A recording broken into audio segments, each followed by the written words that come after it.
وقفے کے بعد گفتگو میں دوبارہ خوش آمدید. بات ہم آج اس موضوع پہ کر رہے ہیں کہ این آر او کیس پہ فرض کریں 5 اکتوبر کو حکومت اور سپریم کورٹ کے درمیان محاذرہ ختم ہو جاتی ہے, خط لکھ دیا جاتا ہے. کیا اس کے بعد عدلیہ اور حکومت کے درمیان تمام ایشوز پہ معاملہ ٹھیک ہو جائے گا؟ کیا یہ جو بلوچستان بدامنی کیس ہے, لاپتہ افراد کے معاملات ہیں, کیا یہ معاملات صرف سپریم کورٹ اور پاکستان کی جو سیکورٹی اسٹیبلشمنٹ ہے اس کے درمیان ہے, یا جو ہماری پولیٹیکل لیڈرشپ ہے وہ بھی اس میں حصہ دار ہے, اس کو بھی ان معاملات کو ریزالو کرنے کے لیے کوئی کردار ادا کرنا چاہیے؟ اس پہ ہم بات کر رہے ہیں. گفتگو کو آگے بڑھانے سے پہلے بلوچستان نیشنل پارٹی کے سربراہ اختر مینگل صاحب نے آج اسلام آباد میں ہمارے کولیگ عبدالقیوم صدیقی کے ساتھ گفتگو کی. ذرا سنیے انہوں نے کیا کہا. It was in the beginning ballot, but the government turned that ballot into bullet. اور اگر یہی حال رہا, انہوں نے اپنے رویے میں تبدیلی نہیں لائی, میرے خیال میں اس کا فیصلہ پھر بلوچستان کے عوام اپنے حق رائے دہی سے کریں گے. انصاف کے تمام دروازے بند کیے جائیں گے تو اب باہر کے دروازے کھٹکھٹائیں گے.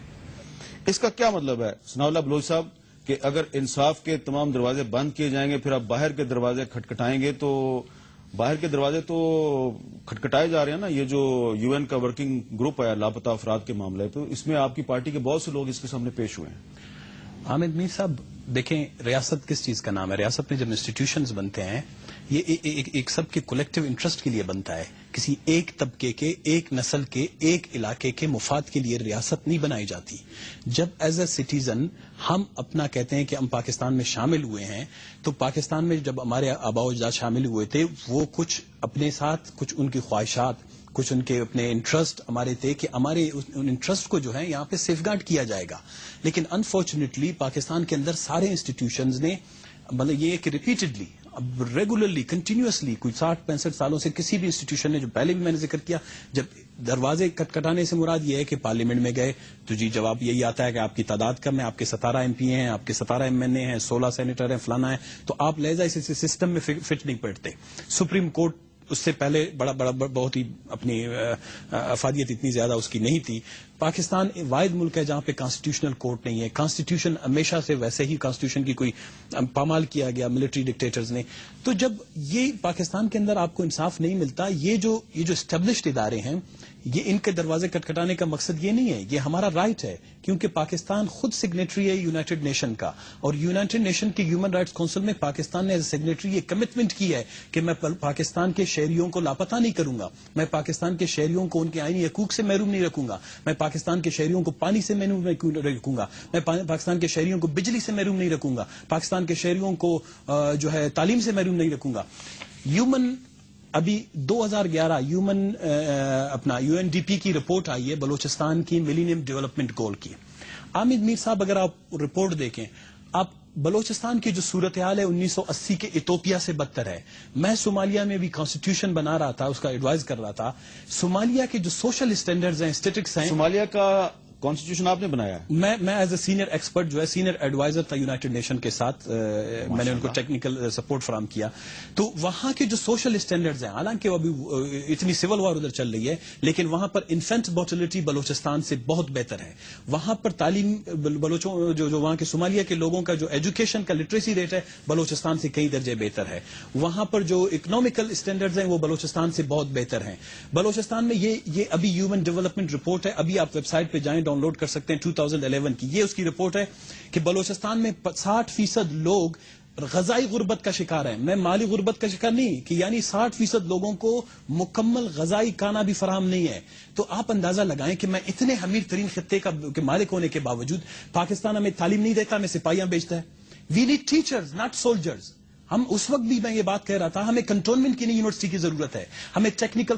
اس پنجاب میں دیکھیں, ہم پنجاب کا مخالف نہیں ہے, ہم سندھ کے مخالف نہیں ہے. میں بار بار جب فیکٹس پہ آتا ہوں, پنجاب کے اندر اگر 300 ووکیشنل ٹیکنیکل ایجوکیشن سینٹرز ہیں, بلوچستان میں صرف 1 ہے.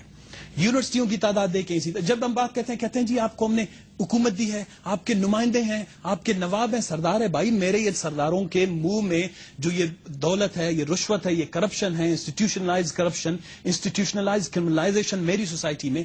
ہم غریب ضرور تھے, ہم بے حیا نہیں تھے, ہم بے ایمان نہیں تھے, ہم اپنی ماں بہنوں کی بالیاں کانوں سے نہیں اتارتے تھے, ہم غریب معصوم ہندوؤں اور ہزاروں کا تحفظ کرتے تھے اقلیتوں کا. کسی بلوچ نے آج تک کسی ہندو کو اغوا نہیں کیا, آج تک کسی ہزارے کو نہیں مارا, آج تک کسی بلوچ ماں بہن کے کانوں سے سڑکوں سے بالیاں نہیں اتاری.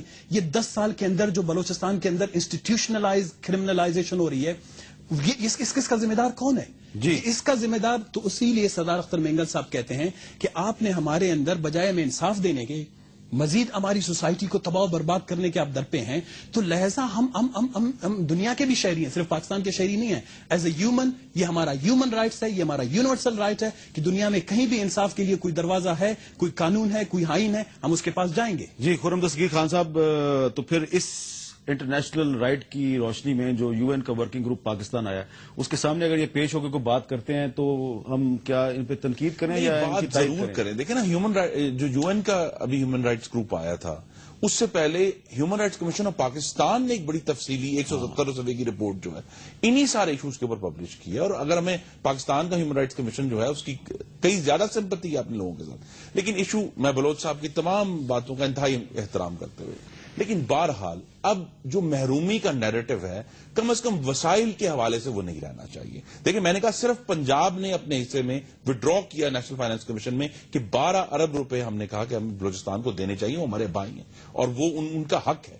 تو اب اگر صرف پنجاب سے, اور اوور آل ایک میسو انکریز ہوا ہے بلوچستان کے پرسنٹیج میں بھی اور ان کے جو لیکن وہ جو بلوچستان کے ایم پی ایس کو جو کروڑوں روپے دیے گئے وہ کدھر گئے؟ ابھی بھی کوئٹہ میں جو پرنس روڈ ہے, کوئٹہ کی پرنس روڈ جو ہے اس پہ اگر آپ دہی لے کے جائیں نا تو وہ لسی بن جاتا ہے, اتنے گڑے ہیں وہاں پہ. جی یہی تو میری گزارش ہے کہ ٹھیک ہے, اب اگر یہ ایکسپیکٹیشن یہ ہے کہ بلوچستان کے اندرونی گورننس کا طریقہ بھی باہر سے یعنی سندھ سے آ کے یا پنجاب سے آ کے, میں بتانا ہم یہ نہیں چاہیں گے, لیکن معاملہ تو سیلف گورننس کا بھی ہے. یہاں غلط فہمی ہے. نہیں اس کو ضرور کریں. جو ایشوز ایجنسیوں کا ہے اس معاملے میں میں بالکل بلوچ صاحب کے ساتھ ہوں, لیکن ساتھ یہ بھی استدعا کروں گا کہ وہاں جو سیکٹرز کی ڈیتھس ہوئی ہیں, انہوں نے کہا کہ بلوچستان میں یہ نہیں ہوتا تھا لیکن اب ہو رہا ہے. وہاں ہزارہ کی ڈیتھس نہیں ہوتی تھی, اب ہو رہی ہیں. اس کو آج میں ایک مثال آپ کو دوں, ایک مثال. کل ذمہ داری قبول کرنی پڑے گی سیلف گورننس. کل محترم افتخار چودھری صاحب کی عدالت میں جا رہے ہیں, چیف جسٹس جناب محترم افتخار چودھری صاحب. بلوچستان سے ان کا تعلق ہے, بلوچستان میں لکھے پڑے ہیں.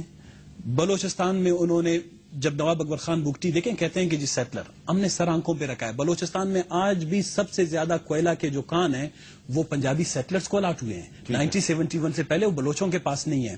بلوچستان میں جب یہ نواب اکبر خان بگٹی صاحب وزیر اعلیٰ تھے, وہ انہوں نے چیف جسٹس صاحب کو اس وقت ایک وکیل تھے, لائر تھے, ان کو پروونشل ایڈوکیٹ جنرل بنایا. اس کے بعد وہ ہائی کورٹ کے جج بنے, اور اس کے بعد آج ڈیفینیٹلی ایک بلوچ چیف منسٹر نے, ایک نیشنلسٹ چیف منسٹر تھا, سردار اختر مینگل صاحب کے دور میں ہوا. نواب اکبر خان بگٹی صاحب کے جو ریپرزینٹیٹو تھے سینٹ میں, وہ سارے سیٹلرز آتے تھے. ظفر صاحب تھے, خدائے نور صاحب پشتو اسپیکنگ تھے. میں آپ کو یہی کہہ رہا ہوں کہ دیکھیں نواب اکبر خان بگٹی کے قتل کے بعد یہ جو میں کسی کے پیشے پہ وہ نہیں کرتا, لیکن جو معصوم بے گناہ نائی دھوبی اجام مرے ہیں, بلوچ کو اس کے مارنے سے فائدہ کیا ہے؟ دیکھیں میں نے اب کس نے مارے ہیں؟ حامد میر صاحب, میں نے ایک آرٹیکل لکھا تھا, اب میں کل بھی ارشاد اختر مینگل صاحب یہ بات کریں گے کہ سپریم کورٹ کو ایک فل فلیج اوپن ٹرائل انکوائری بلوچستان پہ کرنی چاہیے, صرف مسنگ پرسن نہیں. یہ ملٹری آپریشن شروع کیسے ہوا, اس کے کازز کیا ہیں, اس کے پیچھے محرکات کیا ہیں, کیونکہ یہ تو وجہ ہے مسنگ پرسن کا. لہذا ہم کہتے ہیں کہ وہ سارے جو چاہے پنجابی مرے ہیں, چاہے بلوچ مرے ہیں, چاہے ہزارہ مرے ہیں, یا اس کانفلکٹ میں 10,000 کے قریب لوگ مرے ہیں اس وقت, 2005 سے لے کر. چاند جی آپ کیا کہتے ہیں؟ دیکھیں میں اوپن ٹرائل ہونا چاہیے. بالکل اوپن ٹرائل ہونا چاہیے, اس میں تو کوئی شک نہیں اس میں. لیکن میں کہتا ہوں جو پولیٹیکل کلاس ہے, جو جینون کلاس ہے, جب وہ بائیکاٹ کرے گی تو پھر ڈمی گورنمنٹس ہی بنے گی. جب ڈمی گورنمنٹس بنے گی تو وہ یقیناً NFC وارڈ کے پیسے ہو یا کوئی اور فارن, ان کو بائیکاٹ نہیں کرنا چاہیے. میرا خیال میں ان کو آنا چاہیے. یہ اگر یہ ان سے بائیکاٹ کروایا جاتا ہے, ان کو مجبور کیا جاتا ہے یہ بائیکاٹ کریں یا یہ کرتے ہیں, تو پھر یہ ان لوگوں کے ہاتھ مضبوط ہو رہے ہیں جو اس ملک کے خلاف ہیں, جو چاہتے ہیں کہ بلوچستان کے سب لوگ بائیکاٹ کریں. اور ڈمی لوگ, یقیناً انسٹیٹوشنلائز کرپشن جو ہوتا ہے وہ ڈمی لوگوں کے ذریعے ہو سکتی ہے, جو کردار کے مضبوط ہوں ان سے کرپشن نہیں. لیکن اس کے ساتھ ساتھ میں کہتا ہوں ایک ایسا کمیشن بننا چاہیے, پتا چلے ہمارا فوجی بھی تو پاکستانی ہے, بلوچی ہے, وہ بھی مار رہا ہے, ہمارا سپاہی بھی مار رہا ہے, ہمارا ٹیچر بھی مار رہا ہے, ہمارا بزنس مین بھی مار رہا ہے. اس کو کون لوگ مار رہے ہیں؟ یہ بلوچ بھی کہتے ہیں کہ ہم نہیں مار رہے, نیشنلسٹ کہتے ہیں کہ ہم نہیں مار رہے. بھائی آزادی چاہیے تو آزادی, میں کہتا ہوں ایک فریم ورک کے اندر کون پورا پنجاب ان کے ساتھ لڑنے کے لیے تیار ہے, پورا سندھ تیار ہے, اسمبلی میں ہر ایم این اے, ہر سینیٹر ان کے لیے لڑنے کے لیے تیار ہے, لیکن ایک فریم ورک کے اگر آپ کی حکومت نواب اکبر بگٹی کے قاتلوں کو پکڑ کے ان کو کورٹ میں پیش کر دیتی, دیکھیں شاید یہ قتل و غارت نہ دیکھیں ہوتا. آج وہ خوف ہے تو وہ اس ملک سے بھاگا ہوا ہے نا, اس ملک سے بھاگا, اس کو خوف ہے کہ میں آؤں گا تو میرا ٹرائل نواب اکبر بگٹی کے قتل میں یا محترمہ بینظیر کے بھٹو کے قتل میں میرا ٹرائل ہو سکتا ہے, تو وہ بھاگا ہوا ہے. دیکھیں یہ چند یہ بڑا اہم سوال ہے کہ اس کو گارڈ آف آنر دے کے کس نے بھجوایا؟ میرے بھائی اس سے پہلے میں کہوں گا 4 دفعہ کو ہوا ہے, کس نے کروایا ہے؟ اس ملک میں طاقتیں تو ہیں نا, وہ طاقت ہے, وہ حقیقت ہے, لیکن ایک ٹرانزیشنل فیز سے ہم گزر رہے ہیں آہستہ آہستہ. آج سے پہلے آپ اور میں اس طرح بات کر سکتے تھے؟ 10 سال پہلے اس طرح بات ہو سکتی تھی؟ اس طرح نیشنل رجسٹر سپریم کورٹ میں پیش ہو سکتے تھے؟ نہیں ہو سکتے تھے. اس طرح UN کمیشن آتا تھا, پروونشل اٹانومی جس طرح اس گورنمنٹ نے صوبوں کو دی ہے 18ویں ترمیم میں 19ویں ترمیم میں, اس سے پہلے ملتی تھی. چلیں یہ آپ نے اچھی بات کی ہے, NFC ایوارڈ اس سے پہلے ملتا تھا, لیکن اگر ادھر کا صوبائی وزیر کرپٹ ہو, ادھر کا صوبائی وزیر اگر اغوا برائے توان میں ملوث ہو, تو کیا یہ سارا قصور ہمارا ہے یا پولیٹیکل کلاس کا ہے یا ایجنسیوں کا سارا قصور نہیں ہے؟ میں سمجھتا ہوں ایجنسیاں بھی اگر کوئی کاروائی کرتی ہیں تو کوئی مقامی نمائندے ان کے ساتھ ملے ہوتے ہیں تو کاروائی ہوتی ہے, جی ادروائز نہیں ہو سکتی. چلے آپ نے ایک اچھی بات کی ہے, لیکن ہمیں بھی اپنی ہسٹری جو ہے اس پہ نگاہ دورانی چاہیے. یہ بات صحیح ہے ندیم افضل گوندل صاحب کی کہ پہلے ایسے حالات نہیں تھے. 1976 میں 1976 میں یہی سپریم کورٹ تھی, اس نے حیدرآباد سازش کیس میں جو نیشنل عوامی پارٹی تھی نیب تھی, جس میں عطاء اللہ مینگل صاحب بھی تھے اور خیر بخش مری صاحب بھی تھے, غوث بخش بزنجو صاحب بھی تھے, ولی خان صاحب بھی تھے اور کچھ سندھی نیشنلسٹ بھی تھے, ان کو غداری کے الزام میں اس پارٹی کو بین کر دیا تھا, پابندی لگا دی تھی. اور پابندی کا جو رزلٹ ہے وہ یہ نکلا کہ بلوچوں نے بلوچ نیشنلسٹ پارٹیاں بنا لیں, پشتونوں نے پشتون نیشنلسٹ پارٹیاں بنا لیں, سندھیوں نے سندھی نیشنلسٹ پارٹیاں بنا لیں.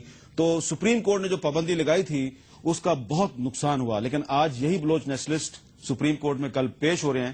وقفے کے بعد ہم ان سے یہ پوچھیں گے کہ ان کی امید کیا ہے. دوبارہ ملتے ہیں.